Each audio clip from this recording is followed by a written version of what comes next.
Stuart Skinner was better than Marc-Andre Fleury tonight as the Edmonton Oilers beat the Minnesota Wild 5-2. We discuss on tonight's Locked on Wild postcast. You are Locked on Wild postcast, part of Locked on Sports Minnesota, your team every day.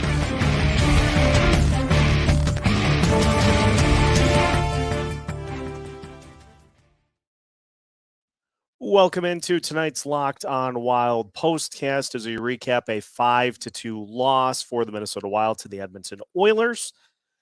And let's start with a few things before we even get into the game. A couple of moves. One I agree with. One I'm a little puzzled about.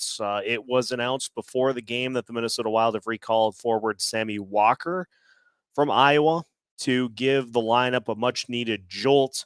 And hopefully he will slot in on Matt Boldy's line in tomorrow night's game against the Vancouver Canucks, because the Wild could sure use a line that has another scoring touch than just the Kaprizov line. Also before the game, with Jonas Brodin returning to the lineup, it was announced that Calen Addison was going to be a healthy scratch. Had a conversation with Dean Evason and Bill Guerin before the game about just some things that Addison needs to work on, including, and I quote, defending better. And so Addison did not play in tonight's game. The top line power play, by no coincidence, was a little bit out of whack. And so I was talking with some people on Twitter before the game and in the comments over on the Locked on Wild YouTube channel. I hope that same message was conveyed to the rest of the Wild's D-core, and that Calen Addison is not just being turned into kind of the example of that group, because I think everybody can defend a little better on that defense core, not specifically Calen Addison. So it was interesting to see both of those two things before we even got to the game here this evening. Now, what was better for Edmonton in this game than in the previous matchup on December 1st that the Wild were able to win by a 5-3 score? Well, Stuart Skinner, for one, was much better than Jack Campbell was in this one. And you look at it on just the surface level that the Wild had beaten Edmonton in 7 straight games. And so at some point, the Oilers were going to win one at some point. But again, we go back to this common theme with this team this year of making things more difficult than they needed to be. Stuart Skinner, very good for the Oilers in this one tonight, and in particular with all those shots right in front of the net. The Wild had a lot of good looks right in front, those high danger chances that you like. They just could not capitalize because Skinner was on his game around the net. Now, you look on the other side at Marc-Andre Fleury, a Jacob Middleton turnover right in front of the net leads to Edmonton having more skaters in front than the Wild did, and a pass right in front, a shot right in front of the net gets up over Fleury. So he gives that one up. He gives up a power play goal in which the Wild just kind of let, I believe it was Draisaitl on goal number 2, and they just he was again just kind of, it was McDavid, I beg your pardon, just kind of camping out on the right side of the net, nobody really paying much attention at all, and so that ends up being a goal. And so, are those the goalie's fault? Is that the defense in front? We're back to that kind of a debate once again. Now, there was a deflected goal right in front. Kailer Yamamoto deflected one right in front of Fleury on a shot from the top of the zone. So that was another one that is kind of in that iffy gray area. And then you look at it, Leon Draisaitl gets a power play goal off of another just really bad Matt Dumba penalty. This is continuing to be a theme. A Matt Dumba penalty, Wild go on the penalty kill, and within 5 seconds have given up the fourth goal of the game, and then you add an empty netter to the mix as well. And so we're back to some of these things that you can't do. This team is not built. I feel like I just had deja vu even saying that. This team is still, I think, trying to win games like they did last year. That's not going to work this year. It is not going to work to try that same formula and come away with wins here this season. And so you have to be on your game on special teams. The Wild, up until the third period, had done a really good job. Granted, the Oilers did score on their lone power play through the first two periods. The Wild had done a good job of not allowing the Oilers power play to beat them. And so you get then later in the game, and because of how good Skinner had been, penalties like that can allow the other team an opportunity to increase the lead are just backbreakers. And so that penalty on Dumba to the right of the net that ended up being the fourth goal for the Oilers was just that was the nail in the coffin right there for the Oilers. And so the Wilds, it's another game that you look at and you say, thought the Wild played with them throughout most of the game. They had 44 shots on net. Now, there were still a bunch of those that are just from the top of the zone, kind of hoping for a deflection, but the Wild did have those looks right in front. It's just that Skinner was able to make the saves in those instances. So it's another one of those where you point to after the game what went wrong, and you just add it to the list, like the other games pretty much all season so far, where the result has been similar. Before we move on to some lineup suggestions for this team ahead of their game against Vancouver, can anybody tell me what exactly goaltender interference is? I don't feel like anybody knows, and I feel like much like the catch in the NFL, I feel like the definition of goaltender interference, is entirely based on it is like there just is a broad, loose definition that is applied differently to different situations.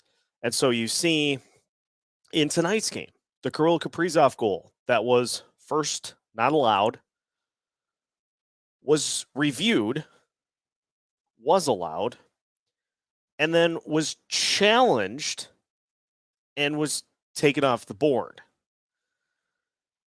I am not really grasping or understanding how Edmonton was allowed to challenge a goal that was reviewed, and furthermore, how a goal that was reviewed didn't check for goaltender interference at that point. It's one of those things that just, we are getting to this point with replay, and the NFL is leading the way in this regard.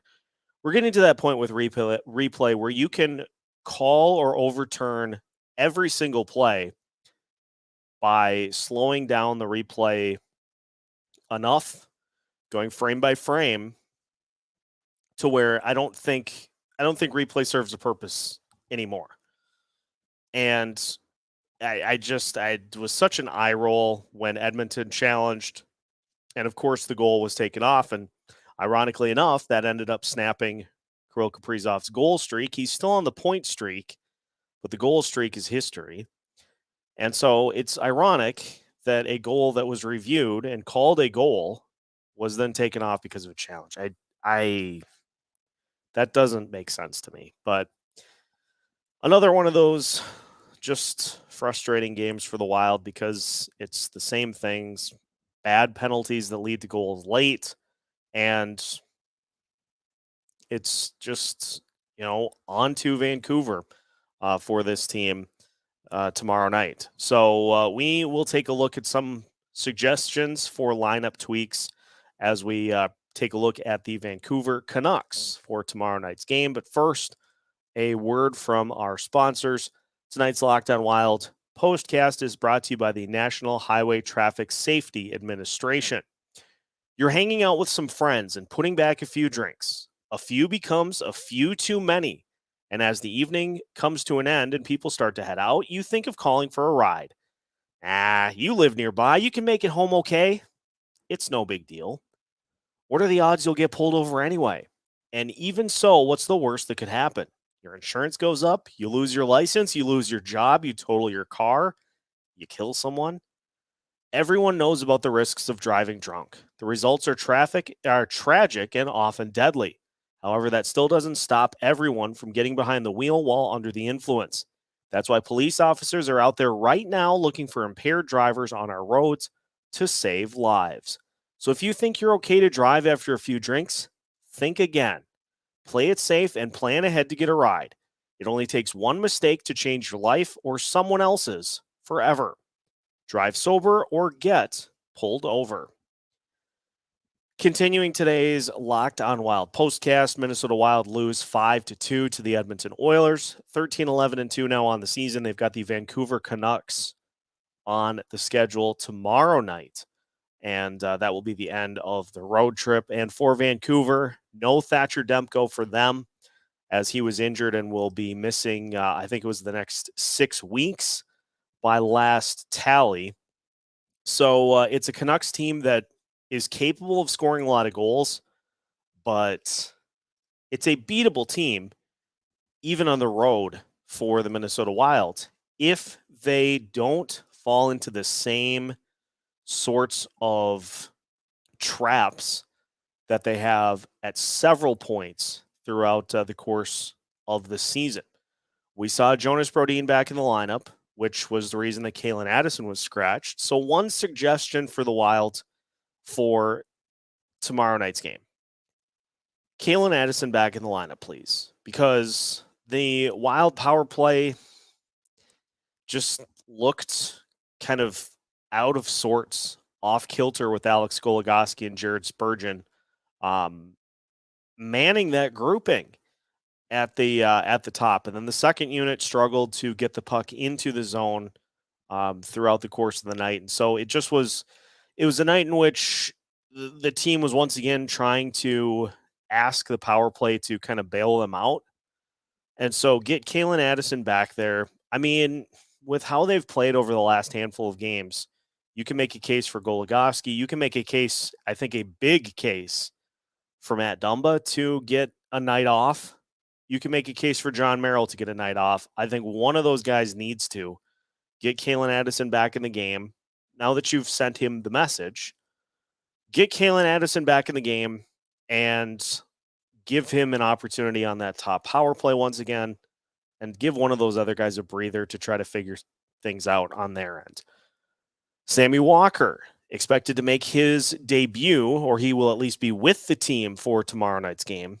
Give him an opportunity. Slide him into the lineup in the spot that Nick Petan had been occupying on the same line as Matt Boldy and Freddie Gaudreau. Give those guys an opportunity. See what Walker can do. Worst case scenario is that line looks like they have the last handful of games with Petan in there. Best case scenario is maybe Walker is able to lead to a Matt Boldy goal that gets him back on track. So get Walker in there, give him an opportunity, not just as kind of that, okay, he's going to be on the fourth line, now move somebody up. Give him an opportunity in that spot because that's what you're bringing him up for. Give him an opportunity there and see what happens. And then special teams wise, take less penalties. First and foremost, take less penalties. And don't give Vancouver an opportunity. If you allow Vancouver an opportunity to hang around in this game, they're probably going to win it. You have to take care of business early, get them to check out, and then hold the lead too.